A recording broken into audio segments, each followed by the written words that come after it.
વિદ્યાર્થીઓ પ્રકરણ 2 માં સપુષ્પી વનસ્પતિઓમાં લિંગી પ્રજનનની ઘટનાઓનો આપણે અભ્યાસ કરી રહ્યા છીએ.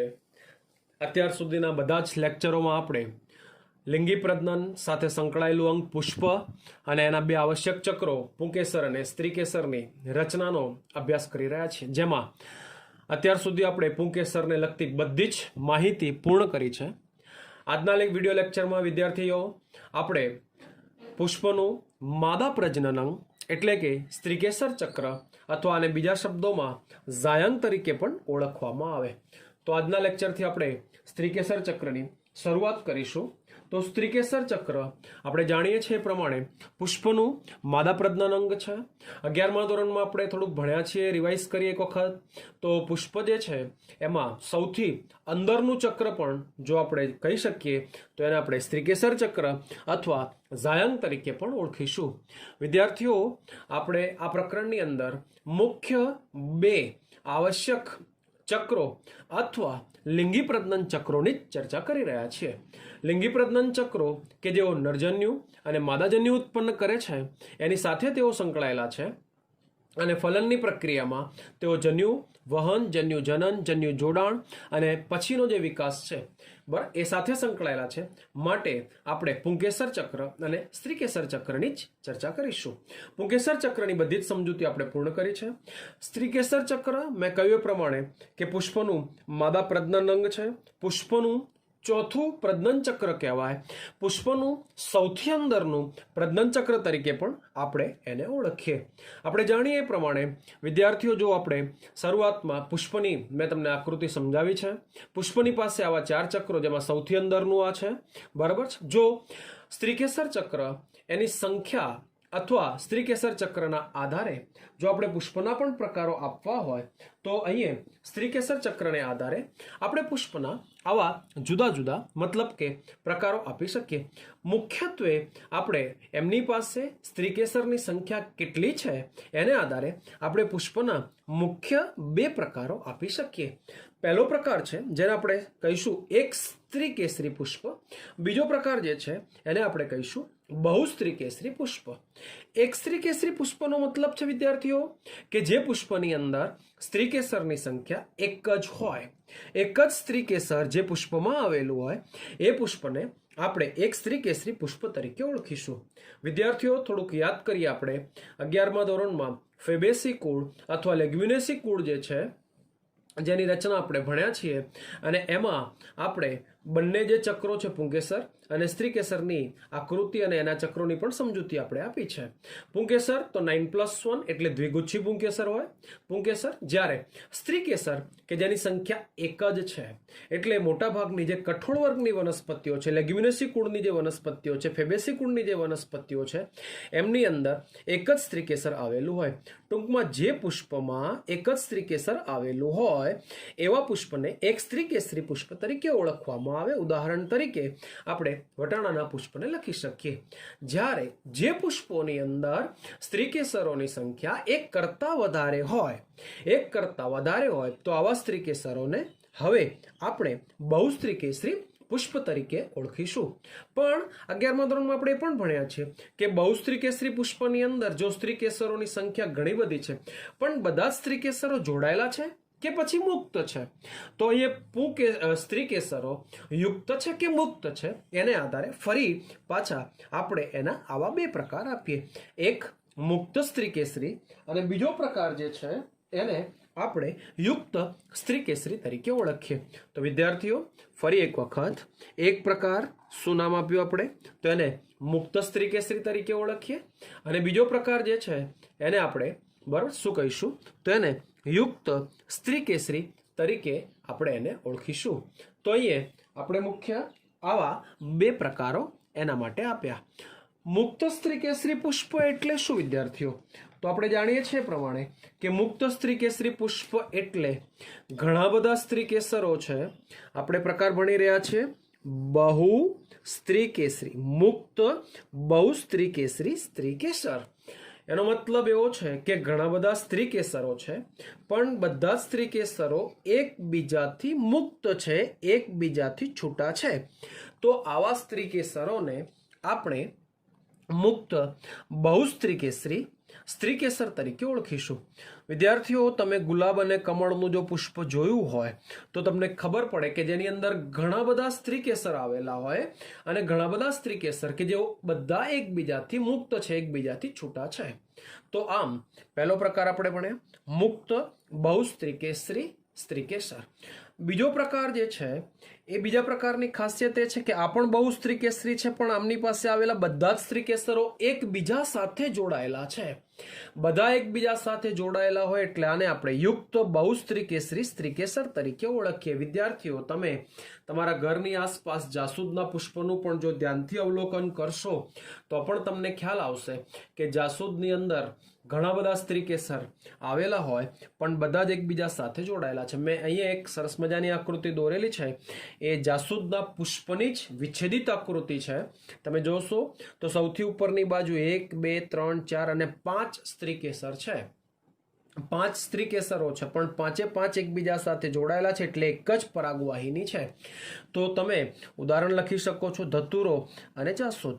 વિદ્યાર્થીઓ, હાલ તમારા 12મા ધોરણમાં નથી પણ આપણે 11મા ધોરણમાં ભણીને આવ્યા છીએ કે સ્ત્રીકેસર કે જેની પાસે આવા 3 ભાગો છે, પરાગાસન, પરાગવાહિની અને અંડાશય અથવા તો બીજાશય. જો સ્ત્રીકેસર પુષ્પ બહુસ્ત્રીકેસરી હશે અને બધા જ સ્ત્રીકેસરો એકબીજાથી મુક્ત હશે તો એમની પાસે જેટલા પણ સ્ત્રીકેસર હશે એટલા જ પરાગાસન, પરાગવાહિની અને બીજાશય અથવા તો અંડાશય હશે. પણ જો પુષ્પ યુક્ત બહુસ્ત્રીકેસરી હશે તો આવા કિસ્સાની અંદર ઘણા બધા સ્ત્રીકેસર, ઘણા બધા પરાગાસન પણ બીજાશયની સંખ્યા હંમેશા એક જ હોય. તો વિદ્યાર્થીઓ, આ 11મા ધોરણમાં ભણીને આવ્યા છે અને નીટ માટે પણ યાદ રાખવું. બીજાશયની સંખ્યા હંમેશા કેટલી લખી મેં? તો બીજાશયની સંખ્યા હંમેશા એક જ હોય. તો વિદ્યાર્થીઓ, પહેલા આપણે સ્ત્રીકેસરની સંખ્યાને આધારે પુષ્પના મુખ્ય બરાબર એમના પ્રકાર, 2 પ્રકાર આપ્યા. વિદ્યાર્થીઓ, હવે આપણને પણ ખબર છે કે જેમ પુંકેસરના આપણે જુદા જુદા ભાગોની ચર્ચા કરી છે એમ અહીં પણ આપણે સ્ત્રીકેસર જે છે એના આવા 3 ભાગોની ચર્ચા કરીશું. તો આપણે એવું કહી શકીએ કે સ્ત્રીકેસર મુખ્યત્વે આવા 3 ભાગોનું બનેલું છે. પહેલો ભાગ જેને આપણે પરાગાસન તરીકે ઓળખીએ, બીજો ભાગ જેને આપણે પરાગવાહિની તરીકે ઓળખીએ, અને ત્રીજો ભાગ કે જેને આપણે અંડાશય અથવા તો બીજાશય તરીકે ઓળખીએ. તો વિદ્યાર્થીઓ, આકૃતિમાં જોશો સૌથી ઉપર મેં જે પેનનો પોઈન્ટ મૂક્યો છે એ પરાગાસન છે. નીચે નળી આકારની આખી રચના એને પરાગવાહિની કહીશું અને સૌથી નીચે બરફ ફૂલેલો ભાગ જે છે એને આપણે અંડાશય અથવા તો બીજાશય તરીકે ઓળખીએ. તો પહેલો ભાગ જે છે એને આપણે નામ આપ્યું પરાગાસન. તો એવું આપણે જરૂર કહી શકીએ કે પરાગાસન એ પરાગવાહિની જે છે એ પરાગવાહિનીના ટોચના ભાગે આવેલું હોય અથવા અગ્રભાગે આવેલું હોય અને આ જ ભાગ જે પુષ્પની અંદર સ્ત્રીકેસર માટે સૌથી અગત્યનો છે. અગત્યનો એટલા માટે છે કે તે પરાગરજ માટેનું ગ્રાહી સ્થાન છે, પરાગરજ માટેનું સ્થાપન સ્થાન છે. એટલે પરાગાસન કાં તો કેવું હોય, કાં તો એ લીસું અથવા તો કંટકીય સપાટીવાળું હોય કે જે મોટે ભાગે દ્વિખંડી હોઈ શકે છે, જેથી કરીને પરાગરજ એની ઉપર આવીને બેસી શકે. તો પહેલી સમજૂતી આપણે આપી કે પરાગાસન એ પરાગરજ માટેનું ગ્રાહી સ્થાન તરીકે ઓળખાય જે પરાગવાહિનીના ટોચના અથવા તો અગ્રભાગે આવેલું હોય. એના પછીનો જે વિસ્તાર છે એના પછીનો તો પરાગાસનની નીચે લંબાયેલો પાતળો ભાગ કે જેને હવે આપણે શું કહીશું? તો જેને હવે આપણે પરાગવાહિની તરીકે ઓળખીશું. તો વિદ્યાર્થીઓ, પરાગવાહિની શું છે?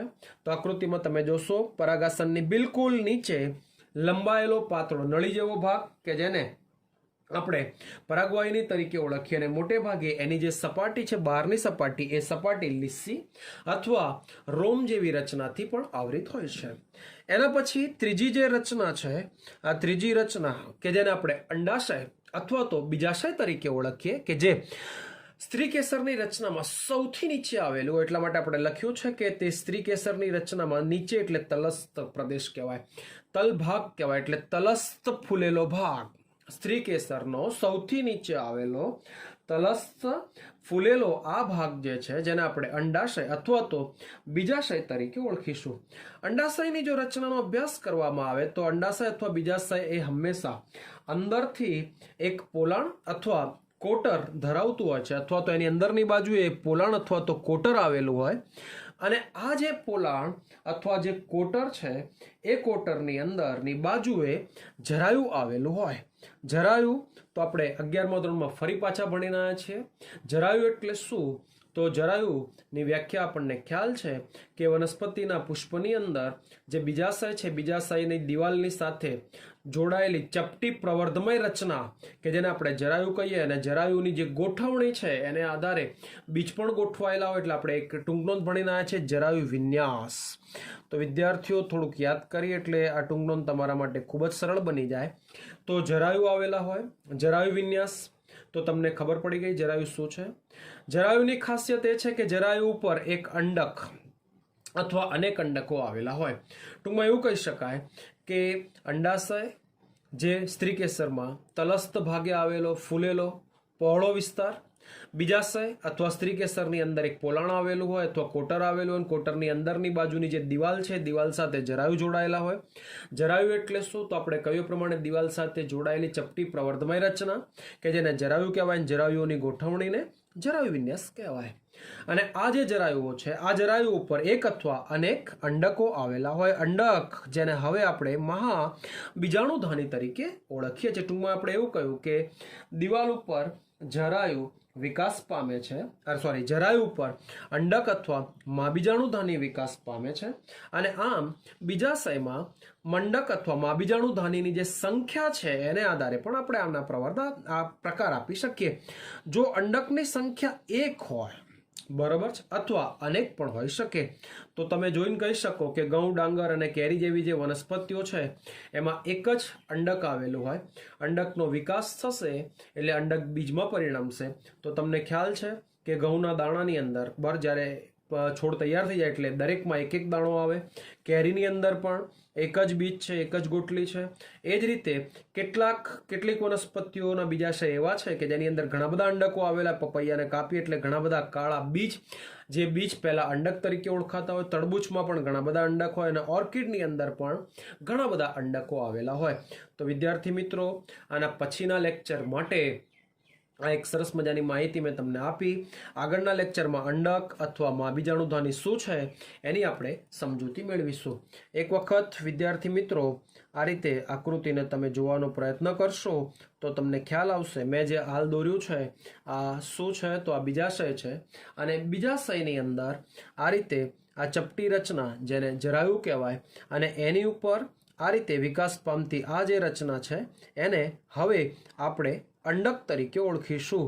તો તમને અંડકનો ચોક્કસ ખ્યાલ આવી ગયો. આનું રિવિઝન કરીને રાખવું વિદ્યાર્થીઓ, જેથી કરીને આગળનું જે લેક્ચર છે એમાં અંડક અથવા માબીજાણુધાનીની વિગતવાર રચના આપણે ભણીશું, જે બોર્ડની અંદર અવારનવાર પૂછાતો પ્રશ્ન છે.